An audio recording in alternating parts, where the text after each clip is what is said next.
Commissioner കാശിയുടെ ചട്ടമ്പി പെണ്ണ്. രചന വിജയ് സത്യ.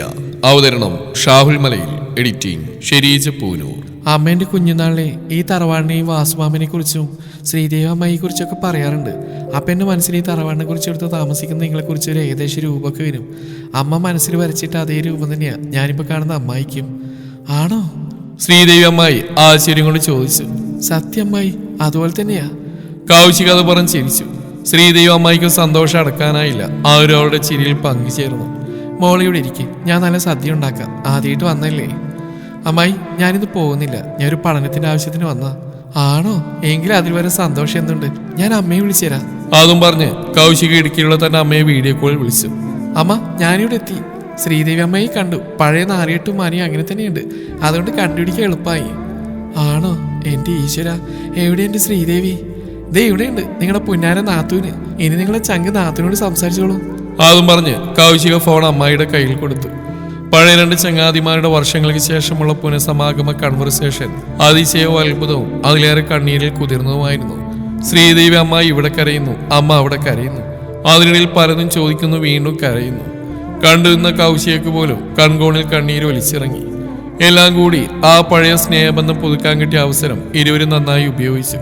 ശേഷം ഇരുവരും കൂടി അടുക്കളയിൽ പോയി ഭക്ഷണം ഉണ്ടാക്കി കഴിച്ചു. ഭക്ഷണം കഴിഞ്ഞതിന് ശേഷം അമ്മായി അവളെ തറവാട്ടിലെ അകത്തങ്ങളുടെ റൂമുകളും കാഴ്ചകളും അവളെ കാണിച്ചു കൊടുത്തു. അപ്പോഴാണ് ഹാളിലുള്ള രണ്ട് പടങ്ങൾ മാല തൂക്കിയിട്ട് അവൾ കണ്ടത്. ഇതാരാണ് ശ്രീദേവി അമ്മായി? ഒന്ന് വാസുവേട്ടന്റെ അച്ഛൻ, അതായത് നിന്റെ അമ്മയുടെ അച്ഛൻ. മറ്റേത് വാസുവേട്ടനാ, നിന്റെ അങ്കിള്. മരിച്ചിട്ട് 5 വർഷമായി. ഈ കഴിഞ്ഞ 5 വർഷം ഞാൻ വല്ലാത്ത വിഷാദത്തിലാ. കൗശികക്ക് വിഷമമായി. തന്റെ ഡാഡി ഏതാണ്ട് ഇതേ സമയത്തായിരിക്കും മരിച്ചത്. 5 വർഷമാവാൻ പോകുന്നു. തന്റെ അമ്മയും ഡാഡിയുടെ മരണശേഷം ഏതാണ്ട് ഇതേ അവസ്ഥയിലായതാണ്.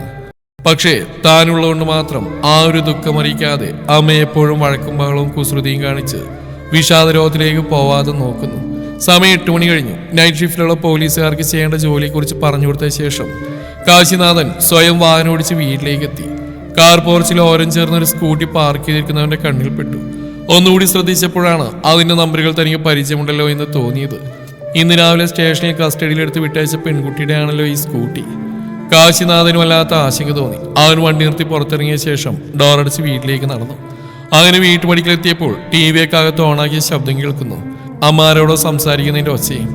അച്ഛന്റെ മരണത്തിന് ശേഷം അമ്മ ഈ സമയത്തൊക്കെ കിടന്നിട്ടുണ്ടാവും. വീടിനുള്ളിലെത്തിയ കാശിനാഥൻ അമ്പരന്ന് പോയി.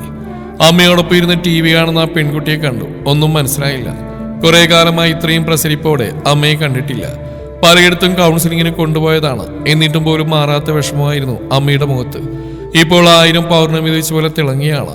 സന്തോഷം കൊണ്ട് അമ്മയുടെ മുഖം. അമ്പരപ്പിന് ശേഷം അവരുടെ സമീപം ചെന്ന് കാശിനാഥൻ അമ്മയോട് ചോദിച്ചു, ആരമ്മ ഇത്?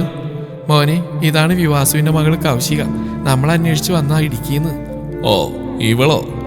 കാശിനാഥനിൽ നിന്ന് അറിയാതെ അങ്ങനെ ഒരു ശബ്ദമുയർന്നതോടൊപ്പം അത്ഭുതം കൊണ്ട് കൈ തലയിൽ വെച്ചുപോയി. കൗശിക തന്റെ കസിനാണെന്ന് മനസ്സിലാക്കിയ കാശിനാഥൻ കൗതുകത്തോടെ അവളെ നോക്കി. ആളുടെ മുഖത്ത് ഇപ്പോഴും സ്റ്റേഷനിൽ വെച്ച് കണ്ട അതേ ചിരിയാണ്. അപ്പൊ നീ റോഡിലും സ്റ്റേഷനിലും കാണിച്ചത് ഞാൻ ആരാണെന്ന് അറിഞ്ഞുകൊണ്ട് തന്നെയാണല്ലേ? കാശി വല്ലാതെ ചമ്മലോട് ചോദിച്ചു. അതേന്ന് അവൾ പതുക്കെ തല ഇരുവശത്തേക്ക് മാറ്റി സ്ലോ മോഷനിൽ ഇളക്കി കാണിച്ചു. അതേ പുഞ്ചിരി ചിരിച്ചു. അപ്പൊ നീ എന്റെ കാന്താരി കസിനാണല്ലേ? അപ്പൊ ഇനി ഈ വരവിന് പിന്നിലെ രഹസ്യം എന്താ? അവൾ ചിരിച്ചുകൊണ്ട് പറഞ്ഞു. അതൊന്നുമില്ല സാറേ, ഞാനിപ്പോ ക്രിമിനോളജി പഠിക്കുക. എന്റെ പ്രാക്ടിക്കൽസിനായി നിങ്ങളുടെ കൂടെ കുറച്ചാണ് സ്റ്റേഷനിൽ നിൽക്കാൻ പറ്റുമോ? കാശിനാഥൻ ആലോചിച്ച ശേഷം സമ്മതിച്ചു. പറ്റായിക്കൊന്നുമില്ല, പക്ഷെ നേരിട്ട് പ്രതികളെ ചോദ്യം ചെയ്യാൻ പറ്റില്ല. നിനക്ക് നമ്മുടെ ഉദ്യോഗസ്ഥരുടെ മേൽനോട്ടത്തില് കേസ് ഫയലുകൾ പരിശോധിക്കാം, അല്ലെങ്കിൽ മോക്ക് ട്രയലുകളിൽ പങ്കെടുക്കാം. ഇത് ക്രിമിനോളജി പഠനത്തിന് ഏറെ ഉപകരിക്കും. അത് കേട്ടവൾ സന്തോഷം കൊണ്ട് തുള്ളിച്ചാടി. അപ്പൊ മോൾക്ക് ഇവനെ നേരത്തെ അറിയായിരുന്നോ? ഇല്ല മായി, പക്ഷെ ശ്രീദേവി അമ്മയ്ക്ക് ഇങ്ങനെ മകനുണ്ടെന്ന് അമ്മ പറഞ്ഞാൽ മനസ്സിലാക്കിയിരുന്നില്ല. അങ്ങനെ ഞാൻ ഈ വെറൈറ്റികൾ എൻ്റെ അമ്മ ഇട്ട പേര് ആ മകനിപ്പോൾ എന്ത് ചെയ്യുന്നു അന്വേഷിച്ചപ്പോഴാണ് പുള്ളി ഇപ്പോൾ പോലീസിലാണെന്നും സിറ്റി പോലീസ് കമ്മീഷണറായിട്ട് ഇപ്പോൾ എറണാകുളത്തുണ്ടെന്നും മനസ്സിലാക്കിയത്. അപ്പൊ നീ ആള് കൊള്ളാലോ. നിന്റെ അന്വേഷണ ചാതുര്യം നിനക്ക് ക്രിമിനോളജി പഠനത്തിൽ നിന്ന് കിട്ടിയതായിരിക്കുമല്ലേ? കാശിനാഥൻ ആളെ പ്രശംസിച്ചുകൊണ്ട് ചോദിച്ചു. അതിനവളുടെ പഴയ ചിരി തന്നെ ഉത്തരം വന്നു. എങ്കിൽ പിന്നെ രാവിലെ റെഡി ആയിക്കോ, ഞാൻ ഡ്യൂട്ടിക്ക് പോകുമ്പോ എന്റെ കൂടെ പോകുന്നുള്ളൂ. അഭിനെ, നീ ഭക്ഷണം കഴിച്ചോ? ഭക്ഷണം ഞങ്ങൾ രണ്ടുപേരും കഴിച്ചു. നിനക്കുള്ള പതിപോലെ ഡൈനിങ് ടേബിൾ എടുത്തു വെച്ചിട്ടുണ്ട്. അതിനമ്മയാണ് മറുപടി പറഞ്ഞത്. അമ്മയുടെ കൗശിയെ കണ്ടപ്പോൾ തൊട്ടുള്ള സന്തോഷവും ഉന്മേഷവും കാശിയേറെ അത്ഭുതപ്പെടുത്തി. തനിക്ക് പേര് നൽകിയ വിവാസു അച്ചമ്പങ്ങളെ കുറിച്ച് അമ്മ പറയാറുണ്ട്. അന്യജാതിയിൽപ്പെട്ട ഒരാളെ പ്രേമിച്ച് തന്റെ അച്ഛനെയും അപ്പൂപ്പനെയും ഭയന്ന് ഒളിച്ചോടേണ്ടി വന്ന ആ സ്ത്രീയെക്കുറിച്ച് അവന് സഹതാപമായിരുന്നു. 1.5 വയസ്സ് വരെ അമ്മയെക്കാളേറെ അവരുടെ ചൂട് പറ്റിയാണ് അവൻ വളർന്നെന്ന സത്യം അമ്മ പറയുമ്പോഴൊക്കെ അമ്മ കണ്ണീരണിയുന്ന അവൻ ശ്രദ്ധിച്ചിരുന്നു. ഏതൊരു സ്ത്രീയുടെ ജീവിതത്തിലും വിവാഹം കഴിഞ്ഞു വരുന്ന അവസരത്തിൽ പരിചയപ്പെട്ട മനുഷ്യർ സ്ഥാപിക്കുന്ന സൗഹൃദം വല്ലാത്ത തീവ്രമായിരിക്കും. അപ്പോൾ അവർ കാണിച്ച സ്നേഹവും പരിഗണനയും ലാളനയും ഒക്കെ മറക്കാതെ നിലനിൽക്കും. അങ്ങനെ ഒരു ബന്ധം തിരിച്ചു കിട്ടിയതിലുള്ള സന്തോഷത്തിലാണ് തന്റെ അമ്മ. അപ്പൊ അമ്മ ഇപ്പൊ ഹാപ്പിയല്ലേ? പഴയ നാത്തൂനെയും മോളെ തിരിച്ചിട്ടിയല്ലോ. അതെ മോനെ. അപ്പൊ സൗഹൃദങ്ങളൊക്കെ പങ്കുവെച്ചപ്പോ ഇവിടെ കണ്ണീര് പുഴ ഒഴുകിയിട്ടുണ്ടാവും അല്ലേ?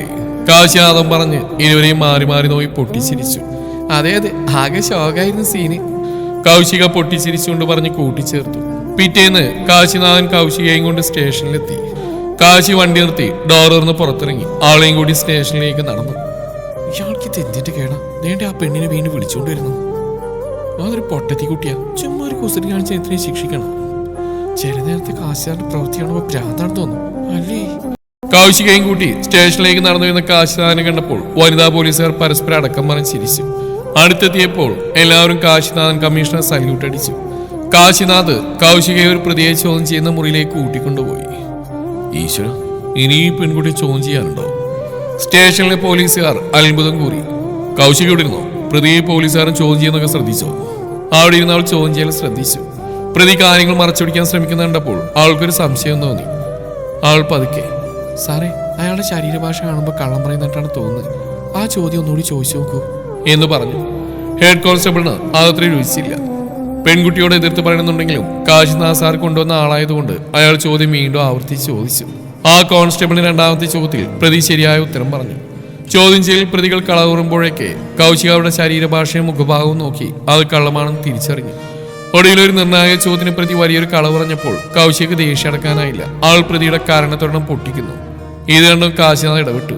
ഹേയ് കൗശിക, നിർത്ത്, ഏതൊന്നും ചെയ്യാൻ പാടില്ല. നിന്നെ ഞാൻ ഇവിടെ പഠിപ്പിക്കാൻ വേണ്ടി മാത്രം കൊണ്ടുവന്ന്, അതും ക്രിമിനോളജി സ്റ്റുഡന്റ് ആണെന്നോ പരിഗണനയില്. പക്ഷേ അടികൊണ്ട് ഉടൻ പ്രതി ഭയന്ന് സത്യം പറയുകയും ആ ഉരുളി തന്റെ രണ്ടാം ഭാര്യയുടെ വീട്ടിലുണ്ടെന്ന് സമ്മതിക്കുകയും ചെയ്തു. അപ്പോൾ കൗശിക ആസ്യ രൂപേണ പറഞ്ഞു, ദേ കമ്മീഷണർ സർ, കൊടുക്കേണ്ട സമയത്ത് അടികൊണ്ടാ പാവം സത്യം പറഞ്ഞല്ലോ. ഇങ്ങനെയുണ്ട് ഞങ്ങളുടെ ക്രിമിനോളജിയിൽ ചില സൂത്രങ്ങൾ. പ്രതി കള്ളം പറയുന്ന സമയങ്ങൾ നമുക്ക് തിരിച്ചറിയാൻ പറ്റുന്നതെന്ന് തോന്നി തുടങ്ങിയാൽ പിന്നെ ഒരു കള്ളവും പറയില്ല. നല്ല അടിയൊന്ന് വെച്ചു കൊടുത്താൽ അതും സത്യം താനേ പുറത്തു വരും. അങ്ങനെ പറഞ്ഞ ആളുടെ ഇടപെടൽ ശ്രദ്ധിച്ച കമ്മീഷണർ പ്രതിയുടെ മനോഭാവത്തിൽ വന്ന മാറ്റം കണ്ട് ആളെ നോക്കി. പിന്നീട് പ്രതിയോട് അല്പം കർശനമായി, നിന്റെ കള്ളത്തരം കൂടുതൽ നീണ്ടാലേ പരിണിതഫലം വലുതായിരിക്കും. സത്യം എന്താ പറ എന്നാൽ പ്രതി പേടിച്ചു കുറച്ച് കുറ്റം സമ്മതിച്ചു. അപ്പോൾ അവൾ ചുണ്ടിൽ കുസൃതി ചിരിയോടെ പറഞ്ഞു, സാറേ, എന്റെ ഈ പഠനം അത്ര മോശമല്ല അല്ലേ? കുഴപ്പമില്ല. ദിവസങ്ങൾ കടന്നുപോയിക്കൊണ്ടിരുന്നു. കാശിനാഥ് സ്റ്റേഷനിൽ കൊണ്ടുപോകാത്ത സമയങ്ങളിൽ ആൾ വീട്ടിൽ നിന്ന് നോട്ടുകൾ തയ്യാറായിക്കൊണ്ടിരുന്നു. അവന് ലീവുള്ള ദിവസങ്ങളിൽ ആൾ കൂടെ കടലിന്റെ സൗന്ദര്യം ആസ്വദിക്കാനെത്തി. കടൽ തീരത്തോട് ചേർന്ന് നിൽക്കുന്ന കോട്ടയിലെ സൂര്യാസ്തമയത്തിന്റെ ഭംഗിയും ബീച്ചിലെ ശാന്തമായ അന്തരീക്ഷവും അവരൊരുമിച്ച് ആസ്വദിച്ചു. അവരിൽ ഇരുവരിലും അനുരാഗം ഉടലെടുത്ത ആ നിമിഷങ്ങൾ അവരിൽ പ്രണയത്തെ കൂടുതൽ ആഴമുള്ളതാക്കാൻ സാഹചര്യങ്ങളും വഴിയൊരുക്കുന്നു. കൗശിക കരുതിക്കൂട്ടി തന്നെയാണ് വന്നിട്ടുള്ളതെന്ന് അവന് തോന്നി. അവളുടെ സമീപനത്തിൽ അമ്മയുടെ മാറ്റം അവനിൽ ഒരുപാട് പ്രത്യാശ നൽകുന്നുണ്ട്. അതുകൊണ്ട് തന്നെ ഈ ഒരു ബന്ധത്തിൽ അവൻ തെറ്റൊന്നും കണ്ടില്ല. അന്ന് സന്ധ്യാനേരത്ത് ശ്രീദേവി അമ്മായി സന്ധ്യാദീപം തെളിയിക്കാൻ പോകുന്ന സമയത്താണ് പെട്ടെന്ന് കറണ്ട് പോയത്. കുറെ വർഷങ്ങൾക്ക് ശേഷം വീണ്ടും പവർ കട്ടോ? ശ്രീദേവി അമ്മായി അത്ഭുതപ്പെട്ടു. മോളെ, നമ്മൾ കഴുകി വെച്ച് ആ വിളക്കൊരെണ്ണം കൊണ്ടുവരാമോ? ഇരുട്ടിൽ അമ്മായി കൗശികയോട് പുറത്തെ ചായ്പിൽ കഴുകി വെച്ചിരിക്കുന്ന വിളക്കെടുത്തുകൊണ്ട് വരാൻ പറഞ്ഞു. ശരി അമ്മായി, ഇപ്പൊ കൊണ്ടുവരാം. കുറച്ചു ദിവസം മുമ്പാണ് പലതരം ഓട്ടുവിളക്കുകൾ കഴുകി ആ ചായ്പിൽ കൊണ്ടുവച്ചത് അമ്മായിയും മരുമകളും കൂടി. അങ്ങനെ വിളക്കെടുക്കാൻ പോകുന്ന വഴിയിലെ പാസേജിൽ വെച്ച് ജോലി കഴിഞ്ഞു വന്ന കാശിനാഥനും അങ്ങോട്ടേക്ക് കടന്നു വന്നു. ഇരുട്ടിൽ പെട്ടെന്നാണ് തമ്മിൽ കൂട്ടിമുട്ടിയത്. അപ്പോൾ തെറിച്ചു വീഴാൻ പോയ കൗശികയെ കാശിനാഥൻ ചാടിപ്പിടിച്ച് ചേർത്ത് നിർത്തി. ഭയം കൊണ്ട് വിറച്ചവൾ അറിയാതെ കാശിനാഥനെ മുറുകെ പിടിച്ച് ചേർത്ത് നിന്നു. ആ നിമിഷം ആ ഇരുളിന്റെ മറവിൽ അവരുടെ വൈകാരികമായ സ്പർശനങ്ങളിലൂടെ ഒരു പുതിയ ലോകം തുറക്കപ്പെടുകയായിരുന്നു. ആഴത്തിലുള്ള പ്രണയം അവരെ ഒന്നാക്കി. അവരുടെ ശരീരങ്ങൾ ചേർന്ന് നിന്ന ആ നിമിഷം അവർ പരസ്പരം ചുംബനങ്ങൾ കൈമാറി. ആ സ്പർശനത്തിന്റെ ഊഷ്മളതയിലും പങ്കുവച്ച സുഖങ്ങളിലും ആനന്ദത്തിലും അവർ ലയിച്ചു ചേർന്നു. തങ്ങളുടെ സ്നേഹം പൂർണ്ണമായും പരസ്പരം പകർന്നു നൽകി. ആ ഇരുളിൽ വെച്ച് പെട്ടെന്ന് കറണ്ട് വന്നു. പരസ്പരം കെട്ടിപ്പിടിച്ച് നിൽക്കുന്ന അവർക്ക് തങ്ങളെ വിശ്വസിക്കാൻ പറ്റിയില്ല. എന്താണ് ചെയ്തതെന്ന് പോലെ ഇരുവർക്കും കുറ്റബോധം തോന്നി. പെട്ടെന്ന് അവർ അകന്നു മാറി. ആ വൈകാരികമായ ചുംബനത്തിനിടയിൽ കാശിനാഥന് ചെറിയ പരിക്ക് പറ്റിയിരുന്നു.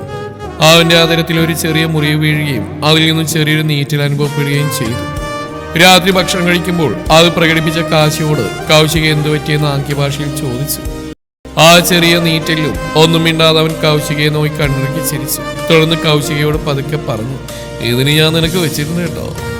ഇതിന് പകരം ഒരു പകരമില്ല, ഞാൻ ഉടനെ തന്നെ നടത്തും എന്ന് കുസൃതിയോടെ പറഞ്ഞാണ് അവൻ ഭക്ഷണം കഴിഞ്ഞ ഉടനെ എരിവുകൊണ്ട് തന്റെ ബെഡ്റൂമിലേക്ക് ഓടിക്കയറിയത്. പിറ്റേ ദിവസം രാവിലെ മുറിവ് കാണാതിരിക്കാൻ അവൻ ശ്രദ്ധയോടെ അത് മറച്ചു പിടിച്ചാണ് ജോലിക്ക് പോകാൻ ഒരുങ്ങിയത്. എന്നാൽ കുളി കഴിഞ്ഞ് പുറത്തിറങ്ങിയപ്പോൾ അമ്മ അത് കണ്ടു.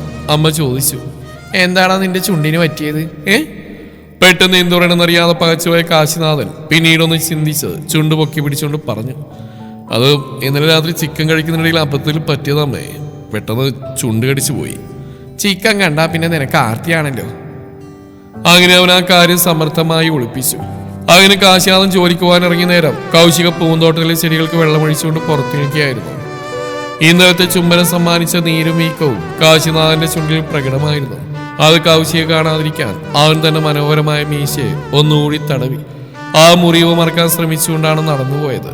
ഇത് കണ്ട കൗശികക്ക് ചിരിയടക്കാൻ കഴിഞ്ഞില്ല. അവൾ ചെറുതായി ഒന്ന് ചിരിച്ചു.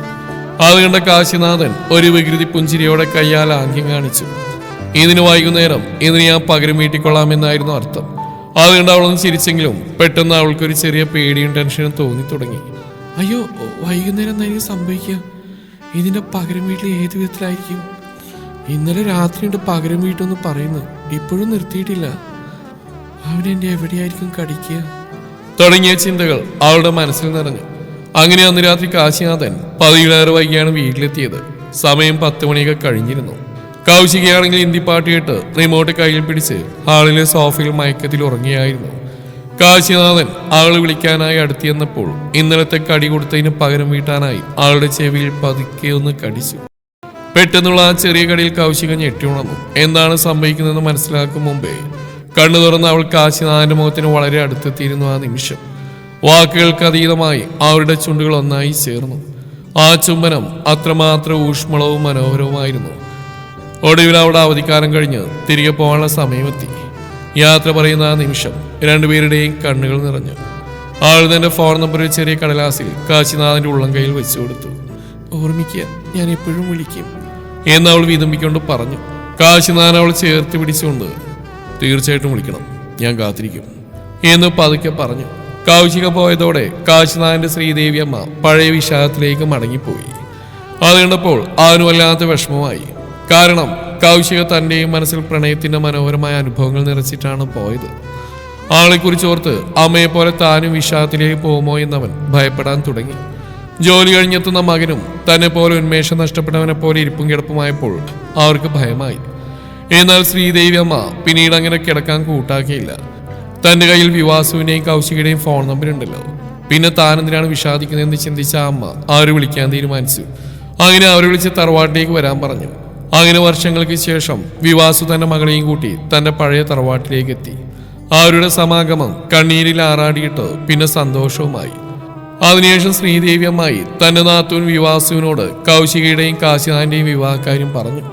അവർ തമ്മിൽ പ്രണയമാണെന്ന് അവരെ കൊണ്ട് തന്നെ പറയിപ്പിച്ചു. അതേപ്പച്ചി, ഞാൻ കിട്ടിക്കോളം കൗശികയെ. ഒടുവിൽ എല്ലാവരുടെയും അനുഗ്രഹത്തോടെ കൗശികയും കാശിനാഥനും തമ്മിലുള്ള വിവാഹം അതിഗംഭീരമായി നടത്താൻ തീരുമാനിച്ചു. ഇടുക്കിയിലെ വിവാസുവിന്റെ നാട്ടുകാരും അങ്കമാലിയിലെ സ്വന്തം നാട്ടുകാരും കാശിനാഥന്റെ ഔദ്യോഗിക സുഹൃത്തു വലയങ്ങളെയും ഉന്നത അധികാരികളും ചേർന്നു. ആ തറവാട്ടിൽ അവരുടെ വിവാഹം അത്യാർഭാടപൂർവ്വം നടന്നു. തന്റെ മകന് ഭാര്യ കിട്ടിയെന്നതിലുപരി ശ്രീദേവിക്ക് തന്റെ പഴയ കൂട്ടുകാരിയും നാത്തൂനുമായ വിവാസുവിനെ തിരിച്ചു കിട്ടിയിട്ടുള്ള സന്തോഷമാണ് ആ തറവാട്ടിലേറെ സന്തോഷവും ഐശ്വര്യവും കൊണ്ടുവന്നത്. ഈ കഥ ഇവിടെ അവസാനിക്കുന്നു. നിങ്ങളുടെ അഭിപ്രായങ്ങൾ കമന്റുകളായി രേഖപ്പെടുത്തുക. Thank you.